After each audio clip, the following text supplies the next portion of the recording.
आपके जो माननीय विधायक जी हैं उनके चर्चे तो मुझे कई जगह सुनते हैं सोशल मीडिया। पता नहीं कैसे कैसे वीडियो की बात लोग करते हैं, भाई मुझे तो पता नहीं है, मैंने देखा तो नहीं है, पर लोग कहते हैं कि बड़े बड़े वीडियो उनके आने वाले। और चुनाव में कोई मुझे कह रहा था कि उनकी एक ईडी आने वाली है। कभी तो कहते हैं ईडी आएगी, कभी कहते हैं सीडी आएगी। ईडी तो इसलिए आएगी कि अपने भतीजों को किस तरह से जमीन की बंदर बांट की है, आप लोगों को ध्यान है कि नहीं है? किस तरह की बंदर बांट की है? रिको की जमीन पे फर्जी कागज किसने बनाए? महावीर नगर के प्लॉट नंबर J1 J3 को अपने रिश्तेदारों को बांटने का काम किसने किया? उसमें ईडी आनी चाहिए कि नहीं आनी चाहिए? और बाकी जो इन्होंने काम किया उसकी सीडी भी आनी चाहिए कि नहीं आनी चाहिए? इनका चाल चरित्र और चेहरा उजागर होना चाहिए कि नहीं होना चाहिए? आप करना चाहते हो कि नहीं चाहते हो? अगर आप करना चाहते हो तो अपने दोनों हाथ उठाइए और बुझाओं के मिट्टियां तानिए और तिरंगे की सौगंध खा करके आज एक बात यहां से मेरे सामने संकल्प करिए कि अब हम न झुकेंगे, न रुकेंगे, न बिकेंगे, न टूटेंगे और न बटेंगे। केवल और केवल एक लक्ष्य कि अब की बार बाड़मेर से इस कांग्रेस का समूल नाश करने के लिए हम भारत माता की जय जयकार करेंगे। बोलिए भारत माता की। डंडो है कि नहीं है घर में, तो अब की बार तैयार कर रहा तो भैया देखो फिर आवेला। आप लोगों को कहा कि हम फ्री बिजली देंगे, जिस दिन से फ्री बिजली की बात करी उस दिन से बिजली गायब हो गई। जिस दिन से किसान को फ्री बिजली देने की बात की, मैं अभी शिव में आया, शिव में किसान सड़क पर बैठे और बिजली मांगने वाले किसानों के ऊपर लाठियां चलाई जा रही है, बंदूक की गोली, पिस्तौल में गोली दिखा करके उनको परेशान किया जा रहा है। और ये केवल शिव में नहीं है, पूरे राजस्थान में इसी तरह के हालात है। राजस्थान के किसान को 8-8 आंसू रोने के लिए सरकार ने मजबूर किया। न बिजली है, न पानी है। आज जब पानी की बात करता हूं, मोदी जी ने पूरे देश के हर घर तक पानी पहुंचाने के लिए काम किया और हर घर तक हम पानी पहुंचाने के लिए काम कर रहे हैं।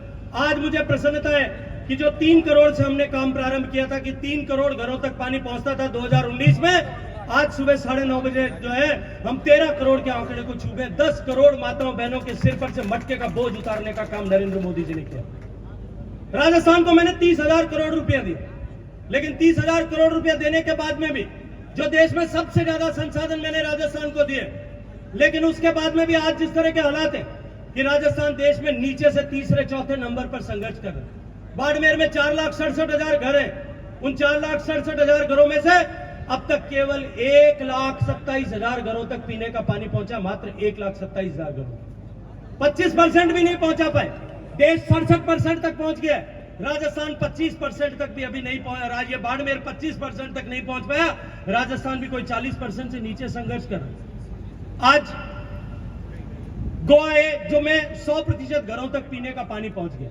किसी को पानी पीने का लेने के लिए घर से बाहर जाने की जरूरत नहीं पड़ती। हरियाणा 100% हो गया, गुजरात 100% हो गया, हिमाचल 100% हो गया, पंजाब 100% हो गया, तेलंगाना 100% हो गया, पुडुचेरी 100% हो गया, दादरा नगर हवेली 100% हो गया, दमन दीव 100% हो गया।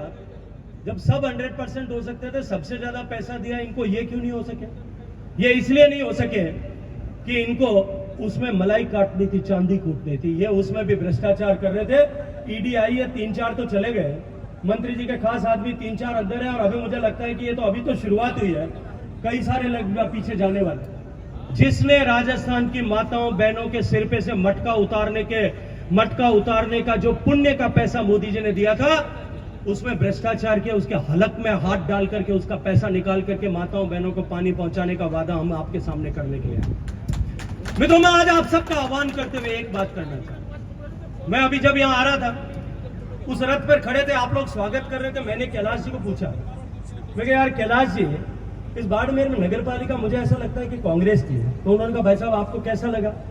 मैंने कहा कि जितनी इस कांग्रेस पार्टी की नीयत गंदी है और जितने इनके कांग्रेस पार्टी के दिल में, कांग्रेस पार्टी के लोगों की नीयत में गंदगी है, उतनी की उतनी गंदगी मुझे बाड़मेर की सड़कों पे दिख रही है कि नहीं दिख रही?